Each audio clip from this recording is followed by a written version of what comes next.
ইয়া রাসূলুল্লাহ মাল উহান, হে আল্লাহর রাসূল উহানটা কি জিনিস? রাসূল সাল্লাল্লাহু আলাইহি ওয়াসাল্লাম বললেন, হুব্বুদ দুনিয়া ওয়া কারাহিয়াতুল মাউত, দুনিয়ার মহব্বত ও মৃত্যুর ভয়। সম্মানিত উপস্থিতি, আল্লাহর রাসূলের ভবিষ্যৎবাণী বর্তমানে অক্ষরে অক্ষরে প্রতিফলিত হচ্ছে।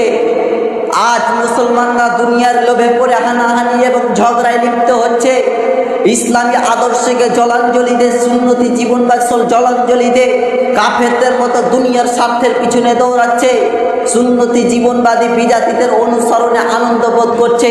তাই আল্লাহর দুশমন ও কাফেররা মুসলমানদের ওপর নির্যাতন চালিয়ে যাচ্ছে। তাই আল্লাহর দুশমন ও কাফেররা মুসলমানদের ওপর সুবর্ণ সুযোগ মনে করে আল্লাহর বান্দাদের ওপর নির্যাতন চালিয়ে যাচ্ছে।